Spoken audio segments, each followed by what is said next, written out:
سرکار دو عالم صلی اللہ علیہ وسلم نے منافق کی 3 نشانیاں ارشاد فرمائی، 3 نشانیاں بتلائی ہیں کہ منافق کی 3 نشانیاں ہیں کہ جب وہ بات کرے تو جھوٹ بولے، اور جب وعدہ کرے تو وعدہ خلافی کرے، اور جب اس کے پاس امانت رکھوائی جائے تو امانت میں خیانت کرے۔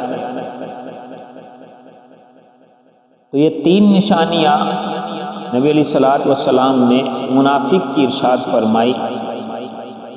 حضور صلی اللہ علیہ وسلم کے ارشاد کا مطلب یہ ہے کہ یہ 3 کام مومن کے اندر نہیں ہو سکتے، یہ 3 کام مومن کے اندر نہیں پائے جا سکتے، یہ تو منافق کے کام ہیں۔ جس آدمی میں یہ 3 کام اگر پائے جا رہے ہیں، یہ بات کرے تو جھوٹ بولے،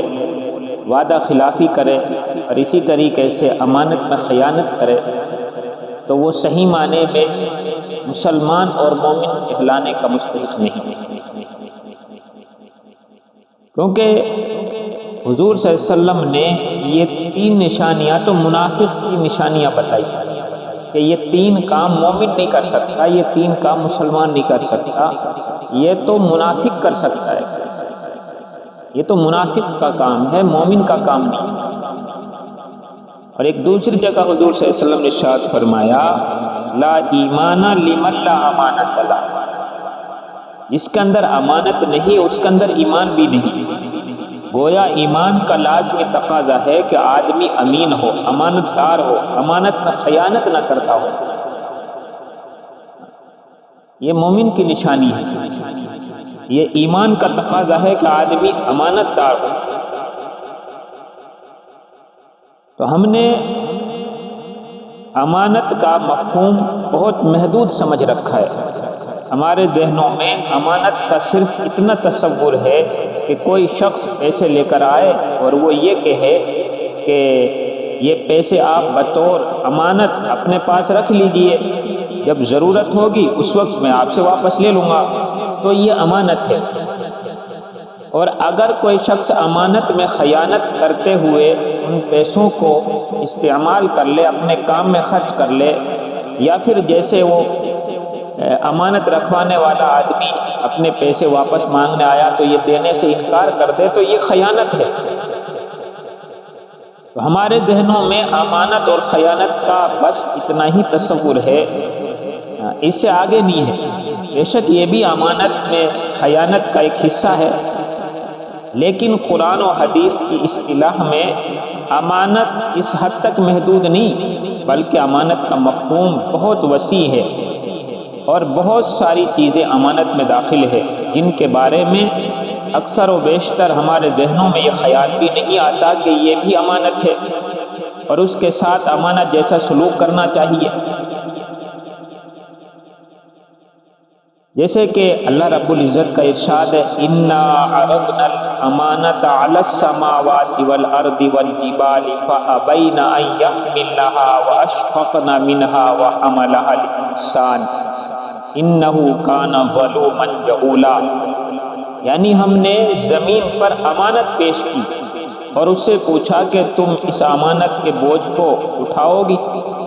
تو اس نے اس امانت کے اٹھانے سے انکار کر دیا۔ پھر آسمانوں پر پیش کی کہ تم یہ امانت اٹھاؤ گے، تو انہوں نے بھی انکار کر دیا، اور پھر پہاڑوں پر یہ امانت پیش کی تو کہ تم اس امانت کے بوجھ کو اٹھاؤ گے، تو انہوں نے بھی اس امانت کے اٹھانے سے انکار کر دیا۔ سب اس امانت کو اٹھانے سے ڈر گئے، لیکن جب یہ امانت اس حضرت انسان پر پیش کی گئی تو یہ بڑی بہادری سے اور بڑی دلیری کے ساتھ میں اس کے اٹھانے کے لیے تیار ہو گیا کہ یہ امانت میں اٹھاؤں گا۔ چنانچہ باری تعالیٰ فرماتے ہیں کہ یہ انسان بڑا ظالم اور جاہل تھا کہ اتنے بڑے بوجھ کو اٹھانے کے لیے آگے بڑھ گیا، اور یہ نہ سوچا کہ کہیں ایسا نہ ہو کہ میں اس امانت کے بوجھ کو اٹھانے سے عاجز رہ جاؤں، جس کی وجہ سے میرا انجام خراب ہو جائے۔ بہرحال اس بوجھ کو اللہ تعالیٰ نے امانت کے لفظ سے تعبیر فرمایا ہے۔ یہ امانت کیا چیز تھی جو انسان پر پیش کی جا رہی تھی؟ چنانچہ مفسرین نے فرمایا کہ یہاں امانت کے معنی یہ ہے کہ اس انسان سے یہ کہا جا رہا تھا کہ تمہیں ایک زندگی دی جائے گی، اس میں تمہیں اچھے کام کرنے کا بھی اختیار دیا جائے گا اور برے کام کرنے کا بھی، اور جب اچھے کام کرو گے تو ہماری خوشنودی حاصل ہوگی، جنت کی آبادی اور دائمی نعمتیں تمہیں حاصل ہوں گی، اور اگر برے کام کرو گے تو اس کے نتیجے میں تم پر ہمارا غضب ہوگا اور جہنم کا ابدی عذاب تم پر ہوگا۔ اب بتاؤ تمہیں ایسی زندگی منظور ہے یا نہیں؟ چنانچہ اور سب نے انکار کر دیا، لیکن انسان اس کے لیے تیار ہو گیا۔ تو بہرحال تو پتہ چلا قرآن کریم نے اس زندگی کو جو اللہ ہمیں عطا فرمانے والے تھے، اس زندگی کا نام اللہ نے امانت سے تعبیر فرمایا ہے۔ گویا یوں سمجھو کہ یہ پوری زندگی ہمارے پاس امانت ہے، اور اس امانت کا تقاضا یہ ہے کہ اس زندگی کو اللہ اور اللہ کے رسول صلی اللہ علیہ وسلم کے احکام کے مطابق گزار دے۔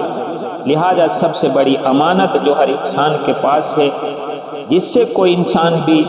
مستثنی نہیں ہے، وہ امانت خود اس کا وجود ہے اور اس کی زندگی ہے، اور اس کے اعضاء و جوارح اور اس کے اوقات ہیں، اس کی توانائیاں ہیں، اس کی طاقت ہے، یہ سب کی سب اللہ کی طرف سے امانت ہیں۔ کیا کوئی شخص یہ سمجھتا ہے کہ میں اپنے ہاتھ کا مالک ہوں، یہ آنکھ جو مجھے ملی ہوئی ہے میں اس کا مالک ہوں؟ ایسا نہیں ہے، بلکہ یہ سارے اعضاء ہمارے پاس بطور امانت کے ہیں۔ ہم اس کے مالک نہیں ہیں کہ جس طرح چاہیں ان کو استعمال کریں، بلکہ اعضاء کی یہ نعمت اللہ تعالیٰ نے ہمیں استعمال کرنے کے لیے عطا فرمائی ہے۔ لہذا اس امانت کا تقاضا یہ ہے کہ ان اعضاء کو اپنے اس وجود کو، اپنی صلاحیتوں کو اور اپنی توانائیوں کو اور اپنی طاقت کو اسی کام میں صرف کرے، خرچ کرے جس کام کے لیے اللہ تعالیٰ نے یہ نعمتیں ہمیں عطا فرمائی۔ اس کے علاوہ دوسرے کاموں میں صرف کریں گے تو یہ امانت میں خیانت ہوگی۔ مثلاً آنکھ اللہ تعالیٰ کی ایک نعمت ہے جو اس نے ہمیں عطا فرمائی ہے، اور ایسی نعمت ہے کہ ساری دنیا کی مال و دولت خرچ کر کے اس کو حاصل کرنا چاہے تو حاصل نہیں ہو سکتی، لیکن اس کی قدر اس لیے نہیں ہے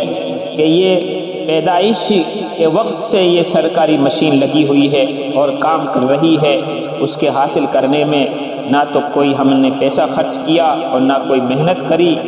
اور نہ ہم نے کوئی قیمت اس کی ادا کی، لیکن جس دن خدا نہ کرے